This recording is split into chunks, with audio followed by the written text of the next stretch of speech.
It says scripting. Yes. So sorry. you've only got a half a day for scripting. Mm. Is that about right? Yes, that would be about right. Yes. What goes into the scripting? Well, so into a scripting, it's like anything. It could be like if you were writing a book or creating a film or something, but in this case, it's creating an animation. So I would write scene 1 for the first scene, and then I would write numbers and then the character next to the number, so that when obviously it's ready for recording purposes, I name those numbers as the actual numbers to add in the animation. But when it comes to the actual scripting part, I do the numbers as the characters and then what the character says. And also I type in a summary of what the character is doing and what they're going to be doing. Okay, so it's sort of like a play or a movie script. It's not just the words, it's the action and all the motions you go through. Yes. Yeah. About when you get your script all written down, how many pages long is it usually? Well, I actually just use a notepad, so it's like one whole thing. You just drag the scrolly thing down, so it's one entire page. You just scroll down. Mm-hmm. Okay. And recording the voices, you got that as an hour, 1 or 2 hours. Yes. What goes into that? Well, it also recording time also varies because it depends on how many lines there are in specific scenes. So I use Audacity for that, which is a audio program software that I use, that where you have the microphone in front of you and then you have your script, and then when you click the record button on it, you can say all these lines, but I do them all separately. So I could do a voice that says, "Hello, my name's Steve, how are you guys doing?" And then I could go into the effects at the top. There are like things that you can do to change the sound, the pitch of it, and the speed and stuff like that. And I do that as well in those, and I save them into my folder for voice work. So it just goes separately. I record voices separately. Okay. Now, next one is animation, but some longer videos. I've been doing animations for as many as 12 days. Yes. How long a video would that be? Well, I like to keep my animations between 10 minutes now, because, you know, longer videos are great. And before, when I first started, they were very short because I was in education and stuff. But when it comes to making the animation, 3 to 4 days is the usual. However, it can take up to 12 days if I'm having a break or I've got things going on. You know, it's up to me how long I take to do animations, but I do inform my fans if anything does go on. So you call it a highly technical, detailed process. I think we saw some examples of that in your list of your videos about the things you do.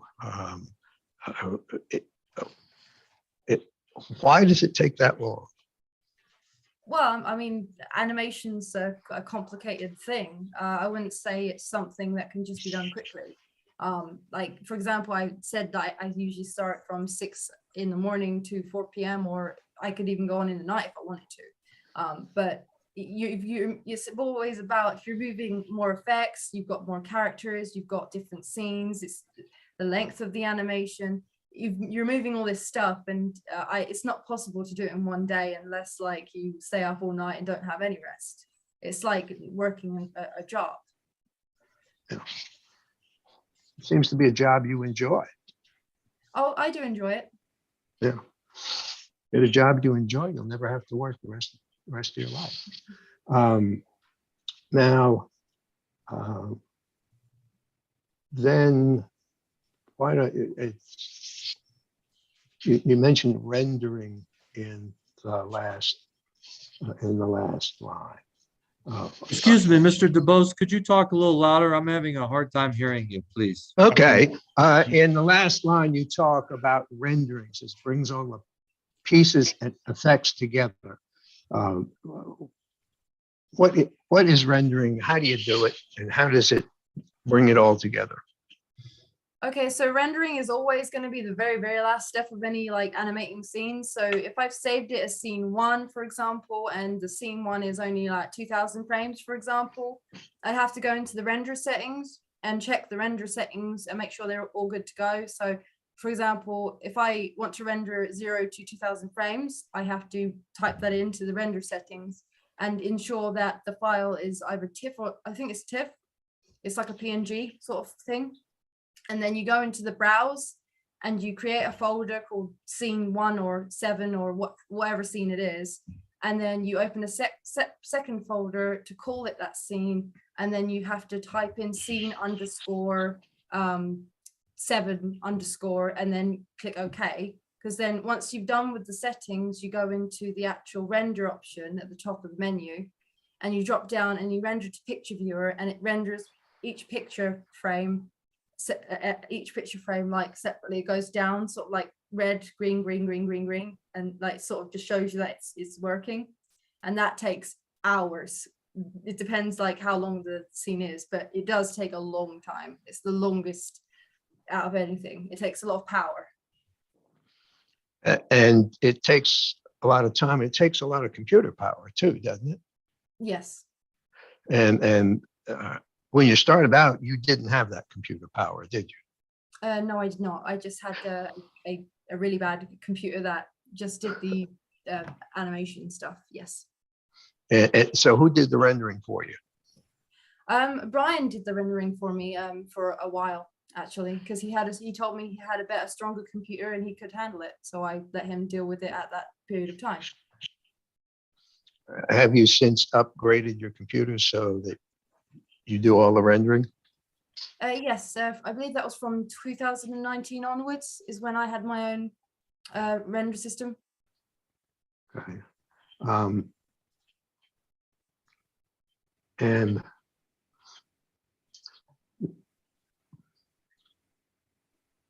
over in the next, would you move the page up, please, Julia? You talk about frames per second. Explain that to me, will you? Yeah, okay. So I used to do 30 frames per second, but that's sort of just like, it's sort of hard to explain, but it's like 30 frames per second. If I set it to 30 frames per second, it just changes the keyframes to a different time frame. But if I do 24 frames per second, it's quicker. So it's a quicker time frame and it makes things a lot better. So I usually just stick to the 24 frames per second. It's not something that I think I can explain better. So what difference does it make how many frames per second you do?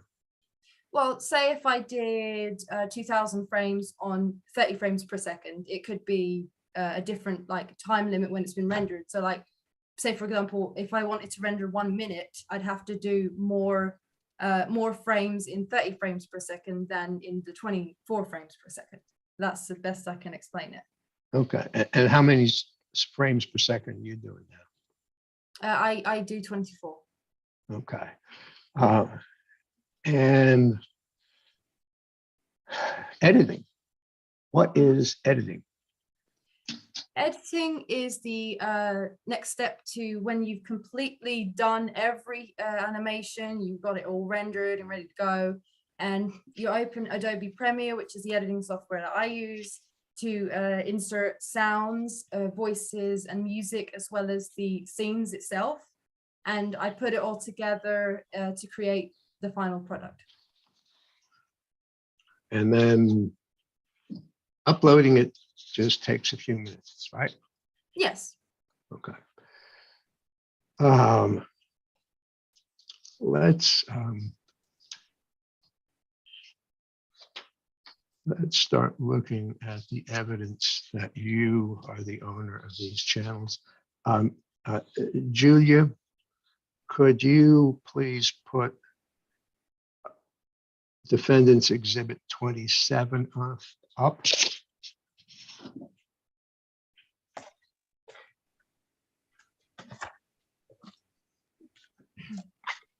Okay. I want you to go up to the search and search for the word Holly, Holly. Okay, here we have Holly, it's page 1284. Can you make that a little bit larger so we can see particularly the top?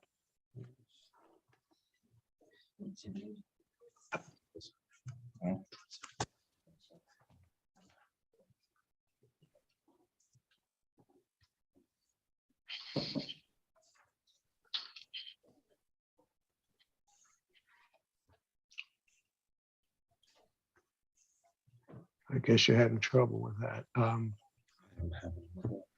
Can you read what it says at the top there?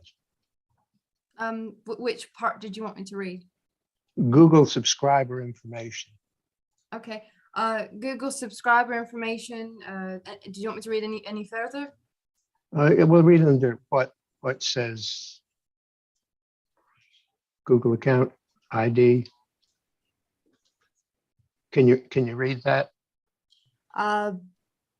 Yes, Google account ID. Did you want me to read out the numbers? No. And what does it say in the next line?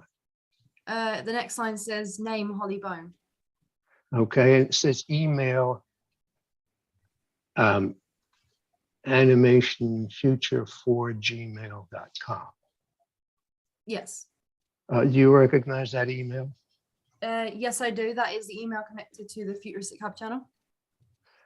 So that's the email for Futuristic Hub. Yes. And down below there are contact emails and recovery emails and a recovery SMS. Yes. Can you tell us what those entries are? Yes, that appears to be the recovery email for the Futuristic Hub channel, and it's got my Animation Future 4 on there, my contact Futuristic Hub at gmail.com on there, and my recovery SMS is my old or current. Actually, it's my current phone number. I can see But that. both those emails are your emails. Yes, How about the phone number? the phone number is mine as well. Yes. Okay. Julia, can you jump to the next Holly? Okay, this is page 1298.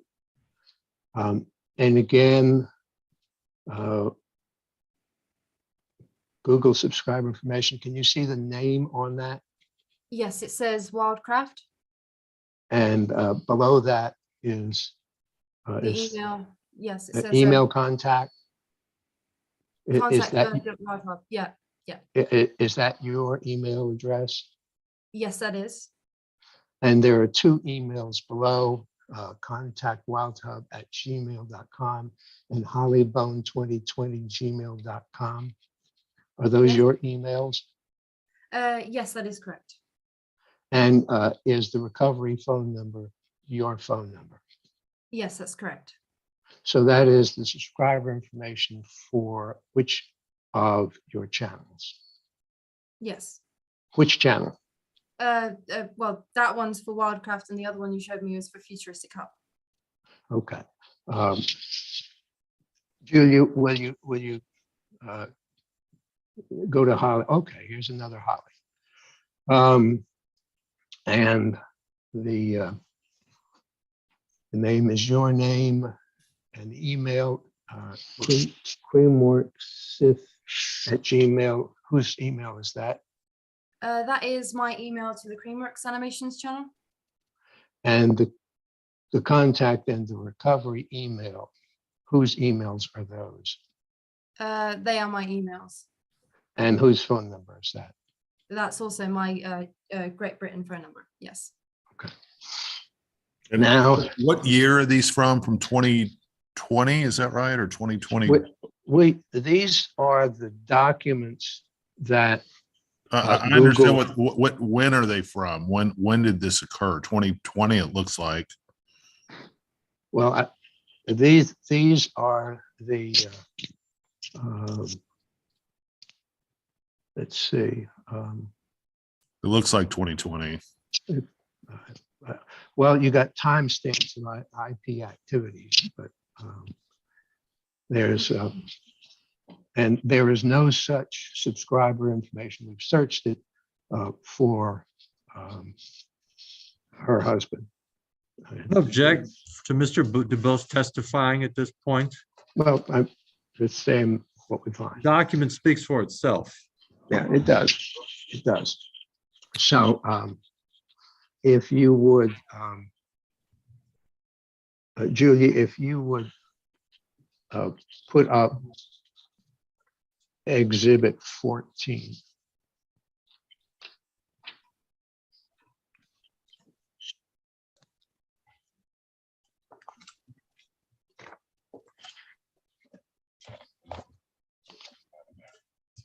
No, it is. Now,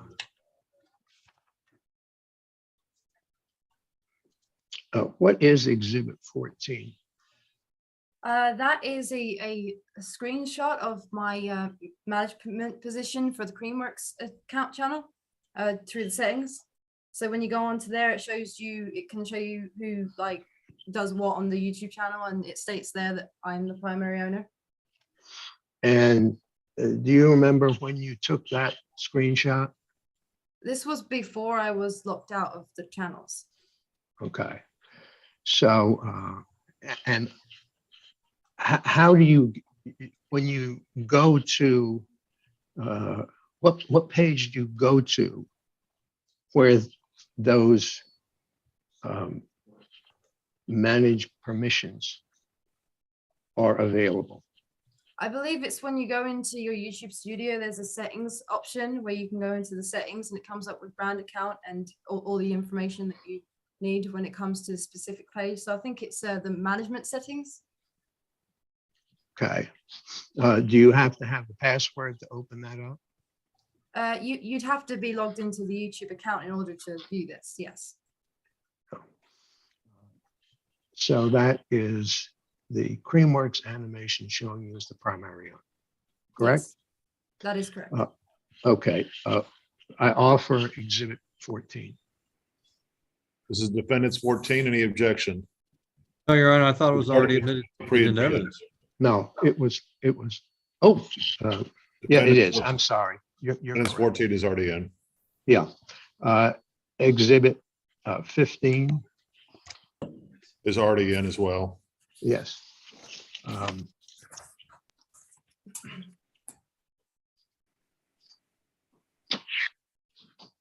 Jude, you could put up, there we go. And what is Exhibit 15? It's the exact same with the Creamworks page. It's the settings, managers account settings, and you've got the management positions showing that I'm the primary owner of this YouTube channel. Okay. Okay.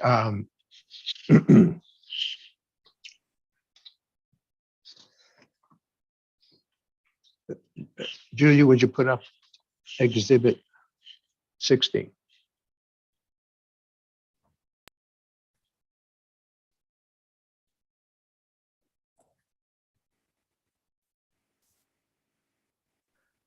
Now, can you make that a little bigger?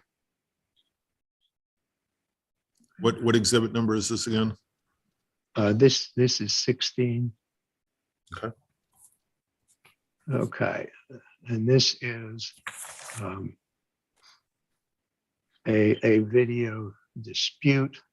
And will you scroll down to the bottom, please? And over, and I say, what? Stop, stop, stop. Go back a little. Okay, authorized signature, Holly Bone. And if you will go to the left at the bottom. Okay, very good. Is that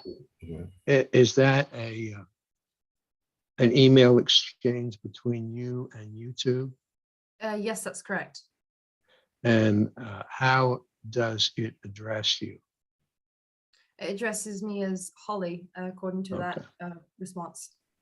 Okay. And What year was this email sent? Is it on the top, Gene? I don't know that it is. I don't think we have a date on it.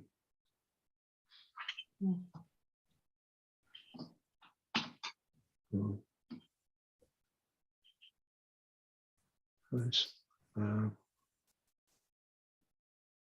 I don't think there's a date on it. Okay, let's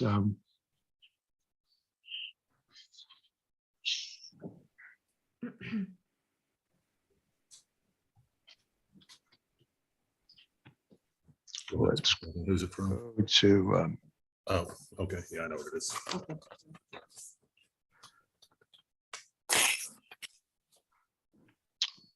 let's go to exhibit. I'm sorry, I may have missed it. When was that email sent, or can you give me a date on it? There's not a date on it. Do you remember when that exchange took place, Holly? No, to be honest, I can't remember. I thought it was already on there. I do Yeah. apologize.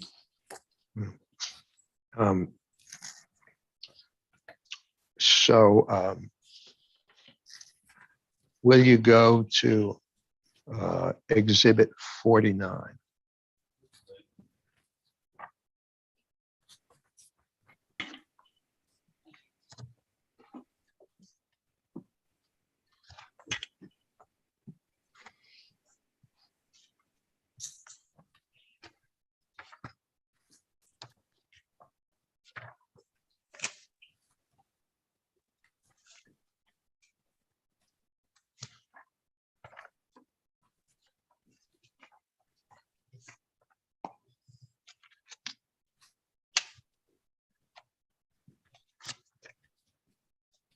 Okay. This, would you scroll down to exhibit A?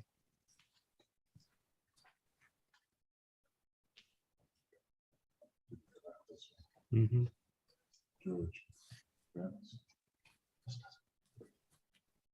Holly, what is that exhibit A?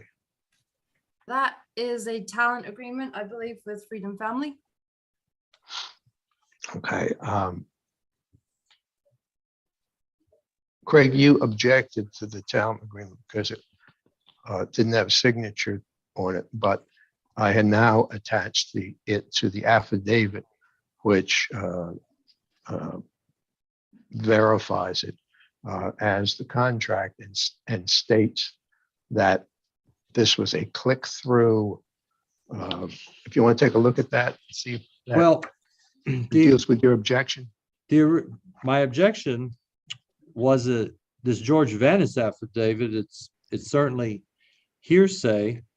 That was one objection. The agreement itself, can you show me the last page with the signature on it? No, there's no signature, and that's what his affidavit explains. If you, this is a business record affidavit, and it Was it on file? explains. Was it on file 14 days before trial? It was not. Well, you got this months and months and months ago. Yeah, wasn't my question though. Was this on file 14 days before trial, this business record affidavit? Yes, it was attached to a pleading. Well, can I see the go. first page, please, of the Yeah, Go ahead. affidavit? I'm sorry, what exhibit number is this? 49. 49, okay. All right, can you go to the second page of the affidavit? Can you go to the third page of the affidavit? All right, well, under 8036, it doesn't meet the requirements of a business record affidavit, number one. How so? It doesn't, do I need to get the rule out and go through all of the elements? Mr. Capua, just answer his question. Tell me why you don't think it qualifies. It doesn't show it was made in the normal course of business. It doesn't show it was by a person with personal knowledge. It doesn't show that it's reliable. and doesn't show that it was made at or near the time of the event in question.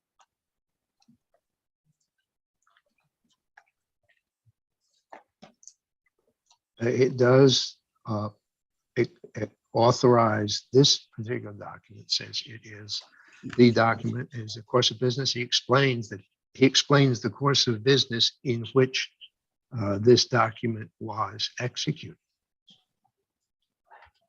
which is that it's a click-through system, but when somebody comes to them, they don't sign, they have to run that person's ID through Google, and Google has to say, yes, that's the authorized person for these channels. And the Your Honor, two my channels- response is we need to look at the four corners of the affidavit, and in my opinion, it does not meet the hearsay exception under 803.6 of the rules. Yeah, and clearly it goes way beyond that anyway, even if it did. So I'm going to sustain the objection. That was, give me the exhibit number again. 49. 49. 49 is, the objection is sustained. Okay.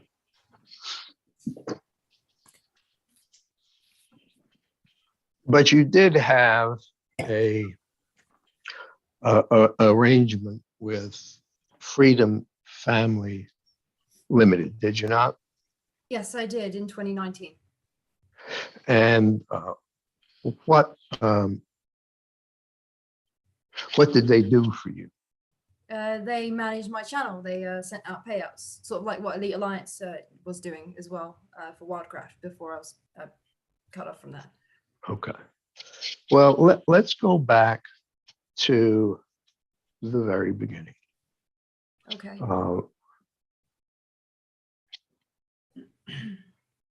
When, and I know your memory is not as good as your husband's, but do you remember when you first had contact with Brian Martin?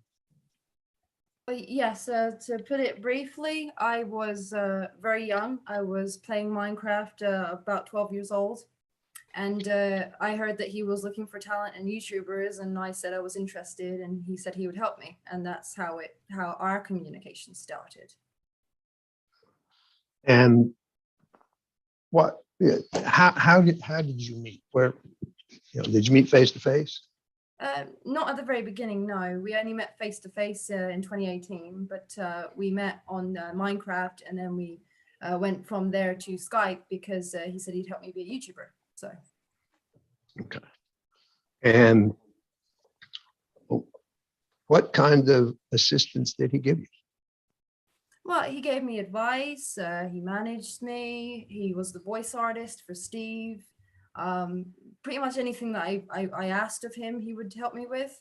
All I could say is everything I've said so far in this court is that he's represented me, done voice work, managed me, given me advice, helped me with other things like collaborations with other voice people, all that sort of thing, really, including rendering, of course. Okay. And when you started out, what kind of computer did you have to do animation? Well, you'd have to have some form of gaming computer, perhaps. So I'm not too sure what computer I had. So my memory doesn't really go that far. I can't really think about that. But I know I had a computer.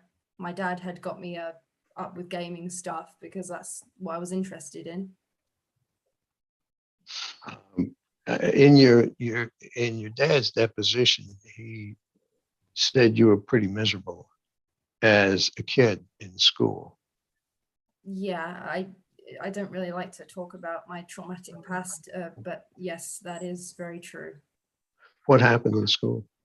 I was bullied. I was treated like I don't deserve to have a nice life. I don't know. I always thought maybe something wrong with me because everyone just hated me, and I just, it was horrible. Like I was always different than other people, and I don't know why or what was wrong with me, and I still feel the same today. All this stuff brings back traumatic stuff. I was bullied, treated like rubbish. No one wanted to hang out with me. I wasn't popular. I was just the loner in the corner of the room, and even in class, I was treated like rubbish. I just don't like to think or talk about it. Your Honor, I'll object to the narrative at this point. Let's stick to the issues in this case, Mr. DeBose. Well, one of the issues in this case is her personality and her autism and the effects it has on the things that she does. So this all ties together. Your Honor, I'm Um, going to, may I respond to that? Because, they filed a counterclaim. They didn't list anything about her autism and the reasons as to why we're here in litigation today at all. They didn't identify an expert regarding autism, so I disagree that the reason we're here today is partly due to that. I think we've gone deeply enough into this, Mr. DeBose. This really is ultimately about who owns this property, not does she have autism? And so, Well, no, I'm not so saying that, Your Honor, but some of the, well, so you did, you started doing animations and you've admitted that you did some pornographic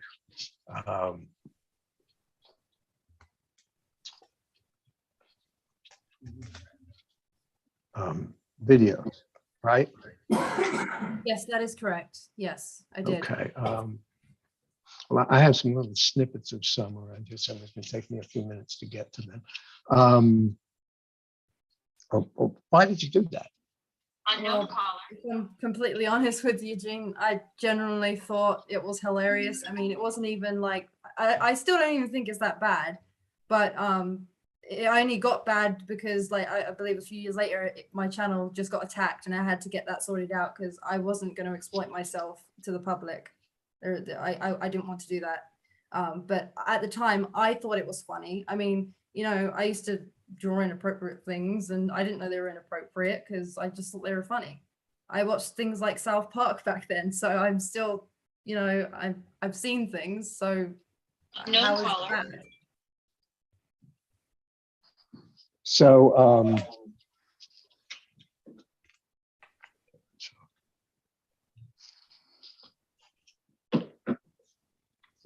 what happened with respect once?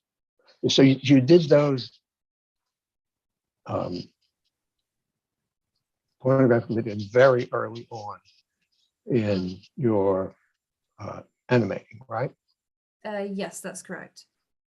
But how long? So that would be like what years? I think that was around 2013, maybe. Okay. When did the trouble start? I think it didn't start immediately. It probably started a couple of years later when I was being attacked by this other YouTuber called Keemstar or something. And I noticed it because people were throwing things back and forth at me. And that is actually when I had to get Brian. And I asked Brian, I said, look, I can't tell people that I did this. Can you please, you represent me. I need you to deal with this. Because I was still in school. I was 14 or 15 at the time, and I was still in school. Everyone knew that Fiercely Cub was a celebrity channel at that point. I'm telling you that now. And if people found out that I, in school, made that stuff, I would have got bullied a lot more than I already have. So I couldn't deal with that drama. I don't deal with drama. This is why Brian had to do it for me, and I'm glad that he did. But he never objected to anything. He did it for me because he was my friend, and he just did it because he worked for me. He was an employee, and I thank him for it. But now that I'm an adult and I have no one to like judge me around like my everyday life about it, I don't care. I would tell people, yeah, I did it. He's the mascot. He's Steve. He's the voice of the character that was actually in it. So it would make a lot of sense. So, and I think you said in your earlier testimony that you allowed Brian to keep whatever the channels were making in payment for his managing your channels. Is that correct?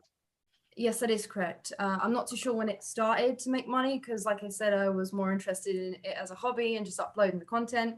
But he was doing a lot for me. He was dealing with damage control, representation. He was doing the voices. He was managing me. He helped me become what I am today. And he must have helped other people too, like Cameron Grant for Top Trends. And he was an owner of video games. And was doing Objection to the video- narrative, Your Honor, at this point. I think it goes beyond the scope of the question. I apologize. Yeah, let's keep it tight. Okay, so when did you first meet Brian face to face? I first met Brian face to face. I believe it was summer of 2018. He came down here. And what happened during that visit?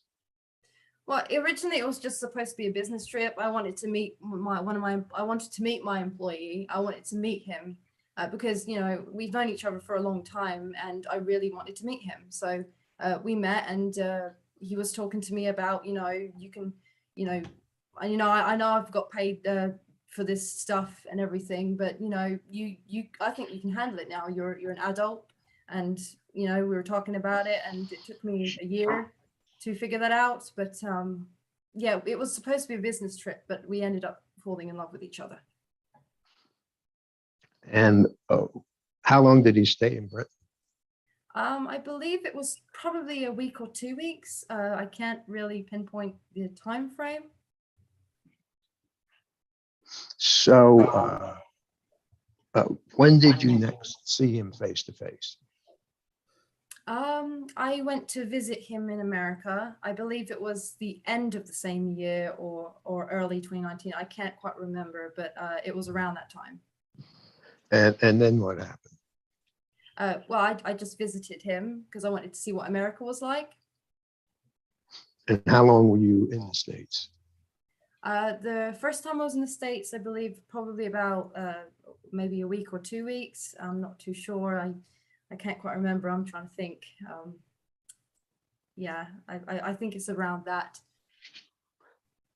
And when was the next time you saw him face to face? I think it was some point in 2019, maybe around February, March. But that was when I was visiting for a long time or staying. I can't really remember. I think I was staying in America. But that's just me thinking. I'm just thinking, but I think that's the case. It was around Okay. March 2019. And when did you decide to go to a multi-channel network? Well, like I said before, when I was in education, I had no interest in making a living, but I realized when I became an adult, I needed to. So that was the time when I said, hey, Brian, I want to let you go. I want to carry on doing it myself now. I'm going to get Freedom Network and look for a network. And I just started setting things up for myself to carry on. How did you find Freedom Network, that Freedom Family Network? I did some research, actually. I was looking for partners that were good for YouTube, and Freedom was the one I just decided to go with. Yeah. And so when did you and Brian decide to get married? Well, I actually didn't really expect him to ask to marry me. It was actually kind of a shocker, but it was, I only knew about it when he got down on one knee and proposed to me. And that was, I believe, a month maybe before our wedding. So I think it was May. It was in the apartment. I remember that. Yeah. And it was a shocker, a complete shocker. I wasn't expecting it. And when you got married, where were you guys living? We were living in an apartment, and we got married in a courthouse, I believe, in Plano, Texas. Mm-hmm. And How long did you live in the apartment? I'm not too sure. I couldn't say because we went from one apartment to another apartment, and then we went into the new house, and then I came to England. So I'm not too sure on time frame for the apartment. Okay. But there come a time when his mother purchased a house for you. Yes, surprisingly, yes. Yeah. And did you expect that? No, I didn't at all. I was looking for houses because I was interested in how different they were to the UK because they're not exactly the best over here. I'm gonna be completely honest with you there. But yes, I was looking and I was interested in seeing what it would feel like to have a house. And you know, my mother-in-law, she just came up and said she would get for me as a gift, and I just accepted it. It was a shock, but I still accepted it. I wouldn't decline her because she's a lovely woman. She's the closest I've ever had to a mother. My birth mother. Objection beyond the scope of the question, Your Honor. Overruled. Yeah, you know, actually sustained. That didn't go beyond. Let's move on. And oh, did you like living in the United States? I think it was okay for a while, but I was actually getting really homesick. I could only really handle it as a vacation because obviously it's a big difference and it's a long way away from where I grew up, and I'm not really used to changes. So I think vacation-wise, it was great, but I couldn't stay. What did you miss from Great Britain? Well, my family, how everything just like, you know, I had the woods around, everything just being familiar to me. Like I like familiarity, and I find change quite difficult. So being in America for a long time made me a bit homesick. Okay. So when Brian was working for you, my understanding is you authorized him to do all the things you didn't understand. Is that a good way to phrase it? Yes, that would be a good way to phrase it, especially Okay. as I was a minor, because in school I didn't understand certain things. And I take it there are still a lot of areas that confuse you and you don't particularly understand. Am I correct in that? Yes, you would be correct in that. Yes. Yeah. So when you Excuse me, Mr. DeBose, you froze up on me. Could you restate your question? Yeah, so restate the question, please. okay, when did you get a firm decision in your mind that you were going to go back to England? Excuse me, Mr. DeBose, I could not hear your question. If you could speak a little louder. Let me see if I can turn this thing up too. Does that make any difference? Better. Okay, and does that make any difference? It's better. Okay. I think my question was, when did you make a firm decision that you were going to go back to Great Britain? Well, since I was living in the house, I think probably only a few months. So when I first moved into the house, I think it was maybe a month or so after that I started to feel a bit off. And I actually spoke to Brian about it, and he wasn't happy about it because the fact is that my mother-in-law, she bought me this house, so I should settle in and see how I feel. And we started having a bicker about it. But then it was around February, March time. I was just not really feeling it. Okay. And did you approach some people about selling the house? Yes, I did. I believe I approached the same people. I think it's something title. That sold me the house in the first place. I bought the house from in the first place. Sorry. Okay. And you went to them before you left for England. Is that correct? Yes. And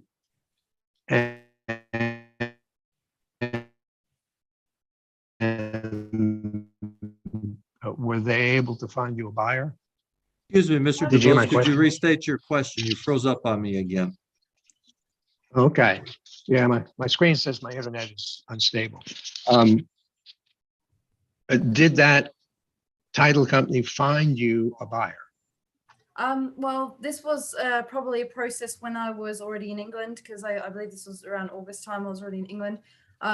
Brian was still in Texas at that time.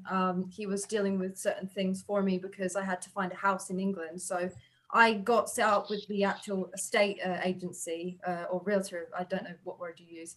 And then I asked him if he could, you know, take care of anything else and just contact me when we find some people or something. But I was in the process of moving to a new house. I was finding somewhere else to live while I was in England.